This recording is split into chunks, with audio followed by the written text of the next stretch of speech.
என் பெயர் பாலன், பெங்களவேடு. சிலைகளுக்கு சக்தி இல்லை என்று கூறுகிறீர்கள். ஆனால் எந்த தோற்றமும் உருவமும் இல்லாத ஒன்றை நீங்கள் வணங்குகிறீர்கள். அதற்கு என்ன சக்தி இருக்கிறது? இறைவன் உண்மையிலே இருக்கிறானா? அதுக்கு தகுந்த ஆதாரத்துடன் கூறவும். அதாவது இறைவன் என்று நீங்கள் வணங்குகிறீர்கள், அவனுக்கு எந்த தோற்றமும் இல்லை, எந்த உருவமும் இல்லை, அப்படிப்பட்டவனை போய் வணங்குறீங்க, அதுக்கு ஏதாவது சக்தி இருக்குமா என்பது அவருடைய கேள்வி. இருக்கிறான் என்பதற்கு என்ன ஆதாரம்? இறைவன் இருக்கிறான் என்பதற்கு என்ன ஆதாரங்கிறது இரண்டாவது அதிலேயே சேர்த்து விட்டுருக்கிறார். இறைவனை பொறுத்த வரைக்கும் நீங்க தெளிவா புரிஞ்சுக்கிறணும், இறைவன் உருவம் இல்லைன்னு இஸ்லாம் சொல்லவே இல்லை. சூனியமா, ஒண்ணும் இல்லாத வெட்ட வழியா இறைவன் அப்படின்னா நீங்க கேட்கிற கேள்வி எல்லாம் ஓகேதான். இறைவனை பொறுத்து இஸ்லாம் என்ன சொல்லுதுன்னு கேட்டா, இறைவன் ஒளிமயமானவன். அந்த ஒளியை கண்களால் பார்க்கிற சக்தி மனிதனுக்கு இல்லை. இஸ்லாம் சொல்ற பதில் என்னன்னு கேட்டா, இறைவன் ஒளிமயமானவன். அந்த நீங்க சூரிய வெளிச்சத்தை உங்களுக்கு பார்க்க இயலுமா? பார்க்க முடியாது. சூரியனுடைய ஒளியை நேரடியா பார்க்க முடியாது. கொஞ்ச நேரம் வேணா பார்க்கலாம். கோடி கோடி சூரியனுக்கு மேற்கொண்ட பவர் உள்ளவனாக கடவுள் இருக்கும் பொழுது அவனை நீங்கள் பார்க்க முடியாது. எத்தனையோ தீர்க்க தரிசிகள் கடவுளே உன்னை நான் பார்க்கணும்னு கேட்டாங்க. குர்ஆன்ல இருக்கிறது. மூசாங்கிற தீர்க்க தரிசி கேட்டார். இறைவன் சொல்லித்தான், லந்தராணி, என்னை ஒரு காலத்தில் உன்னால் பார்க்க முடியாது, என்னை பார்க்க முடியாது.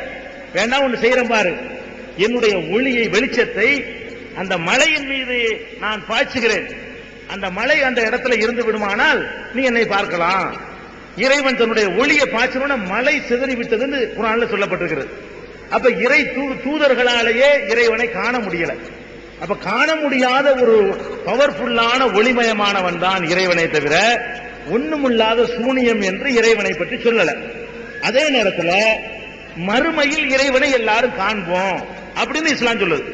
இந்த கண்ணை கொண்டுதான் இறைவனை பார்க்க முடியாதே தவிர திரும்ப ஒருக்கா கடவுள் நம்மை உயிராக்கும் பொழுது இந்த வடிவம் இருக்குமே தவிர கண்ணுடைய பவர் வேற பவரா இருக்கும், காதுடைய பவர் வேற பவரா இருக்கும், நம்ம டோட்டலாவே வேற மாதிரி மாற்றப்பட்டிருப்போம். அந்த கண்ணை கொண்டு இறைவனை நீங்கள் காண்பீர்கள். உங்களுக்கு காட்சி தருவான், உங்களை நிறுத்தி இறைவன் விசாரிப்பான், உங்களுக்கு அவன் வருவான் வருது. வானவர்கள் புடை சூழ இறைவன் விசாரணை நடத்துவதற்கு வருவான். இப்படி எல்லாம் குர்ஆன்ல சொல்லப்பட்டிருக்கிறது.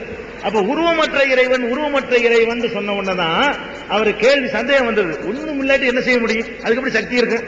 என்னமா இருந்தா தானே சக்தி இருக்குன்னு அவர் கேட்கிறாரு. வாஸ்தவமான கேள்விதான். உருவமற்றவன் என்று சொல்வதற்கு அர்த்தம் என்னன்னு கேட்டா, அவன் எப்படி இருப்பான்னு எங்களுக்கு தெரியாது. அதான் விஷயம். இறைவன் எப்படி இருப்பான்னு தெரியாததுனால நம்மளா உருவம் கொடுக்க கூடாது. தெரிஞ்சா உருவத்தை கொடுத்துடலாம். கடவுள் எப்படி இருப்பான்னு தெரியலங்கும் போது நம்மளா ஒரு மனுஷன் மாதிரி, ஒரு ஆம்பளை மாதிரி, ஒரு பொம்பளை மாதிரி, ஒரு கழுதை மாதிரி, ஒரு குதிரை மாதிரி நம்ம எப்படி கொடுக்கறது? நம்ம யாரும் பார்க்கலையே, பார்த்தா தானே வரையலாம் அப்படின்னு தான் இஸ்லாம் சொல்லுதே தவிர உருவமற்றவன் என்று சொல்லல. உருவம் உங்களுக்கு தெரியாது, அதான் சொல்லுது. அப்படி ஒருத்தன் இருக்கிறான்னு எப்படி நம்புறது? அடுத்த கேள்வி கேட்கிறார். இறைவன் இருக்கிறாங்கிறது நாங்க எப்படி நம்புறது அப்படிங்கிறது நம்பித்தான் ஆகணும். ஏன்னு கேட்டா, பகுத்தறிவு பூர்வமா சிந்திச்சு பார்த்தோம்னு சொன்னா, இறைவன் இல்லை என்ற சித்தாந்தத்தை விட இறைவன் இருக்கிறான் என்ற சித்தாந்தத்தான் பகுத்தறிவுக்கு ஏற்றது, அறிவுக்கு ஏற்றது. எப்படி அதை சொல்றோம்? நம்ம பகுத்தறிவை தப்பா வழங்கியிருக்கிறோம். கண்ணால பார்த்தா பகுத்தறிவு, காதால கேட்டா பகுத்தறிவு, மூக்கால முகர்ந்தா அதான் ஏத்துக்கணும், அப்படிதான் நம்ம சொல்றோம். உன்னை நம்ம நம்புறா இருந்தா நான் பார்க்கணுங்கிறோம், பார்த்தா தான் நம்புவோங்கிறோம். பார்த்தா நீங்க என்ன நம்புறதா? எரும மாடு நம்புமே. உன்னை பார்த்து கம்பெடுத்து அடிக்க போனீங்கன்னா எரும மாடு ஓடும். பார்த்து புட்டு எரும மாடு நம்புது. பார்த்து நம்புவது மனுஷனுடைய சிறப்புத்தன்மை கிடையாது. கேட்டா தான் நம்புவேன். காதுல நான் தான் கடவுள் அவர் பேசணும், அப்பதான் நம்புவேன் கேட்டா, இது காதால கேட்டா எலி பூனை கூட ஓடும். ஒரு ஆழ்த்தி பாருங்களேன், சட்டம் போட்டு பாருங்க, ஒரு மாட்டை ஓடுமா இல்லையா? காதால கேட்டு விட்டு நம்புறது என்பது மிருகங்களுக்கு உள்ளது, மனுஷனுக்கு இருக்கிறது. ருசிச்சு பார்த்து நம்புறேன்னு சொல்ல முடியுமா? ருசிச்சு பார்த்து நம்புறதெல்லாம் மனுஷன்கிற சிறப்புத்தன்மை கிடையாது. எல்லாமே அது புலி பசித்தாலும் புல்லை தின்னாதுமா. புலி கண்ணை கட்டிவிட்டு புல்ல போடுங்களேன் திங்கலான்னு பார்ப்போம். அது நாக்க வச்சு பார்த்துவிட்டு இது நம்ம டெஸ்ட்டுக்கு சரி வரலன்னு தள்ளிடுது. ருசிச்சு விளங்குறது மிருகங்களுக்கும் உள்ளதுதான். தொட்டு உணர்றது மிருகங்களுக்கு உள்ளது. அப்ப பார்த்து கேட்டு ருசிச்சு சுவை ஒளி ஊர் ஓசை நாற்றம் இருக்கு பாருங்க, இந்த 5 புலன்ல இருந்தா தான் நம்புவேன் சொல்வதற்கு பேர் அல்ல பகுத்தறிவு. பகுத்தறிவு என்றால் என்ன என்று கேட்டா, ஒன்றை வைத்து இன்னொன்றை விளங்குவதற்கு பெயர் தான் பகுத்தறிவு. ஒரு இடத்துல புகை வருது, வானத்துல புகையா இருக்குது, பயங்கர புகை, அங்க ஒரு கிராமம் தீப்பிடிச்சு எரியுதுன்னு சொல்லிவிடலாம். நம்ம என்ன செய்யலாம்? இந்த இடத்துல உட்கார்ந்துக்கிட்டு நம்ம நெருப்பை பார்க்கல, நாம பார்த்தது புகையத்தான். புகையை பார்த்துவிட்டு இந்த இடத்துல திடீர்னு ஒரு புகை அங்க வருதுன்னு சொன்னா அங்க ஏதோ தீப்பிடிச்சு எரியுது அப்படின்னு விளங்குறோம். தீய பார்க்காமலேயே, தீய கண்ணால பார்க்காமலேயே, அந்த தீப்பிடிச்சு அலற சத்தத்தை கேட்காமலேயே உன்னை பார்த்தோம், இன்னொன்னு என்ன செய்யறோம்? நம்புறோம். இதுக்கு பேர் தான் பகுத்தறிவு. இதே மாதிரி தான் நீங்கள் வாழுகிற இந்த உலகத்தை பாருங்கள். இந்த அடுக்கு மைக்கு, இது ஒரு சின்ன ஒரு சக்தி உள்ள ஒரு பொருள். நான் உங்கள்ட்ட சொல்றேன், இந்த மைக்கு இருக்கு தெரியுமா? இது எப்படி உண்டானுச்சு தெரியுமா?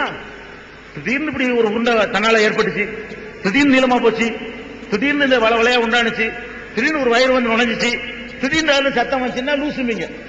எப்படி இது எப்படி திடீர்னு வரும்? யாராவது செஞ்சிருப்பாங்கன்னு கேட்பீங்க. இந்த மைக்கு வந்து அதுவா உருவாகிக்கிட்டு சொன்னா நீங்க நம்ப மாட்டீங்க.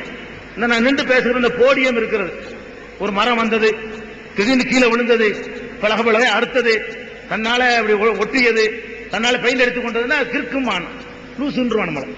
அப்ப இந்த போடியம் வந்து உண்டாகிறதா இருந்தா, இவ்வளவு நுணுக்கமா இவ்வளவு சீரா உண்டாகிறதா இருந்தா, இதையெல்லாம் செஞ்ச ஒருத்தன் இருப்பான். அவன் அட்ரஸ் நமக்கு தெரியாம இருக்கலாம், அவன் பேரு நமக்கு தெரியாம இருக்கலாம். இது தெரிஞ்சு ஒரு விவரமான ஒருத்தன் செஞ்சாங்கன்னு தெரியுமா தெரியாதா? இந்த மைக்க பார்த்த உடனே நான் இங்க பேசுறேன், நீங்க அங்க கேட்கறீங்க. இப்படி ஒண்ணு தயாரிச்சான்னு சொன்னா அவனுடைய பேரு அட்ரஸ் உங்களுக்கு தெரியாட்டா கூட அப்படி ஒருத்தன் இருக்கான்னு நம்புறதுல என்ன கஷ்டம்? அதே மாதிரி தான் நீங்க வாழுகிற இந்த பூமியில எண்ணற்ற அதிசயங்களை காண்றீங்க. என்ன அதிசயம்?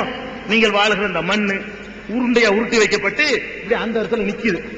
அந்த இடத்துல நிக்கிறது மட்டுமா? சுத்துது, சுழலுது, தன்னைத்தானையும் சுத்திக் கொள்ளுகிறது. சூரியனை வேற விரட்டி பிடிச்சிக்கிட்டு போய் அது ஒரு பக்கம் சுத்துது, அதை சந்திரன் சுத்துகிறது. ஒவ்வொரு கோள்களும் சுத்திக்கிட்டே இருக்கிறது.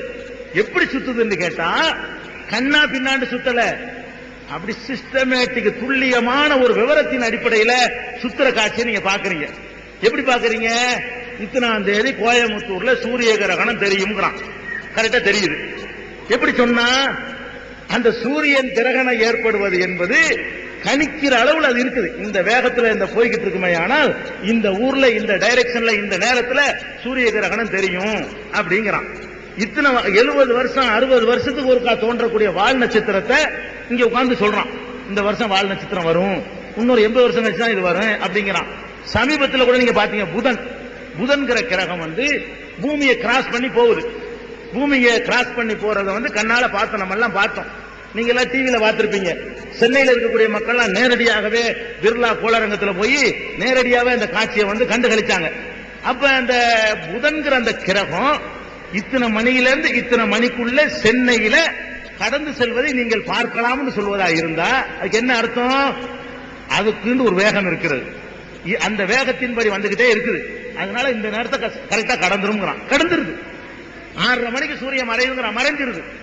அப்ப வந்து சிஸ்டமேட்டிக்கா ஒவ்வொரு காரியம் நடக்கிறத பார்த்தா ஒருத்தன் சீராத நிர்வகிச்சுக்கிட்டு இருக்கிறான் அப்படிதான் வழங்கணும்.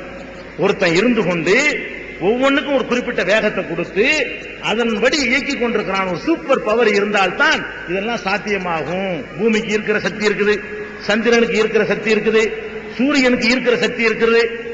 உன்னுடைய ஈர்ப்பு சக்தி கொஞ்சம் கூடுனுச்சுன்னு வைங்க, அவ்வளவுதான். பூமியுடைய ஈர்ப்பு சக்தி கொஞ்சம் கூடுனா சர்ன்னு சந்திரனை இழுத்துப்படும், சந்திரனுடைய ஈர்ப்பு சக்தி கூடுனா பூமி இழுத்துப்படும். இவைகள் அந்த டிஸ்டன்ஸ் மெயின்டைன் பண்ணாம கொஞ்சம் உள்ள நுழைஞ்சிருச்சுன்னு வைங்க, இழுத்துப்படும். இப்ப சந்திரன் எவ்வளவு தூரத்தில் நிக்க வேண்டும் என்று அல்லாஹ் வச்சிருக்கிறானோ அதுல இருந்து கொஞ்சம் இறங்கிருச்சுன்னு சொன்னா அது போதும் பூமி இழுப்பதற்கு, இழுத்தணும். அப்ப அந்த மாதிரி எல்லாம் வராம அப்படி காந்தத்துல கோர்க்கப்பட்ட மாதிரி ஒவ்வொரு கோள்களும் இருந்து கொண்டு ஓடிக்கிட்டு சுத்திக்கிட்டு சுழன்று கொண்டே இருக்கிற அந்த காட்சி, அந்த பிரம்மாண்டத்தை பார்க்கும் பொழுது நம்மளை எல்லாம் மிஞ்சின ஒருத்தன் இருந்து இது இயக்குறான். இது தாறுமாறா இயங்கல, கண்ணா பின்னாண்டு இந்த உலகம் செயல்படல, திட்டமிட்டு ஒழுங்கோட சீராக சென்று கொண்டிருக்கிறது. அதனாலதான் காலண்டர் போட முடியுது. காலண்டர் எப்படி மனுஷன் போடுறான்? ஒரு வருஷத்துடைய முடிவு பண்ணி உங்களுக்கு இன்னைக்கே சொல்றான். ஜனவரிக்கு சொல்றான், டிசம்பர் 31க்கு உள்ள ரிசல்ட்ட சொல்றான். அன்னைக்கு எத்தனை மணிக்கு சூரியன் மறையுதுங்கிறானோ அன்னைக்கு மறையும். 2003 உட்கார்ந்துகிட்டு 3003க்கு நான் காலண்டர் போட முடியும். ஏன் போட முடியுது? சிஸ்டமேட்டிக். அந்த சிஸ்டத்தை பார்க்கும் பொழுது கூட ஒரு சூப்பர் பவர் ஒருத்தன் ஆள்றான்னு உங்களுக்கு புரியலையா?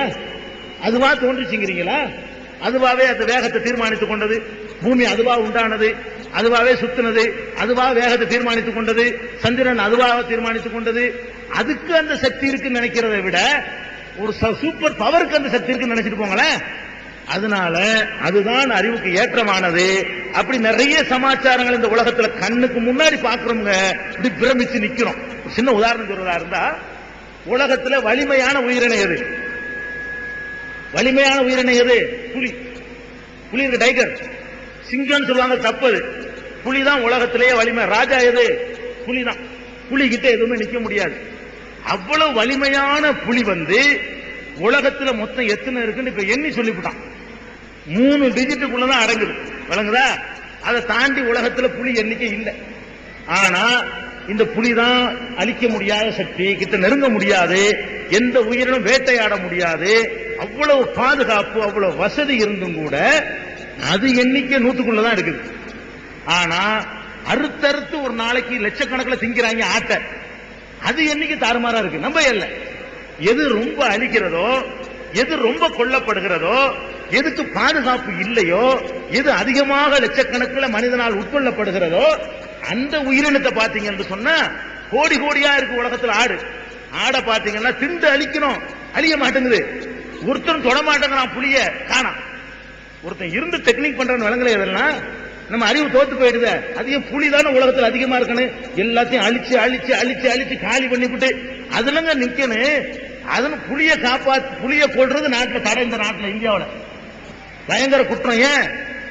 பாதுகாக்கப்பட வேண்டிய பிராணின்னு அறிவிச்சிருக்கிறான் புலிய. அந்த அளவுக்கு அது அருகி போயிருச்சு. இன்னொரு 5-6 வருஷத்துல புலி ஜனத்தொகை இல்லாம போயிருமா? அப்படிங்கிற அளவுக்கு போயிருக்கு. வலிமையான ஒரு இனம் பலவீனமான இனம் தாறுமாற பெருகி கிடக்கிறது. இப்படி எல்லாம் உலகத்தை சிந்திச்சு பாருங்க. கடவுள் இருக்கிறாங்கிறது தெரியும். கொண்டு வந்து காட்டுல காட்ட இயலாது. சிந்திச்சு பார்ப்பதற்கு நிறைய பாயிண்ட்ஸ்கள் இருக்குது. அதை வச்சுதான் கடவுளை நம்பணும்.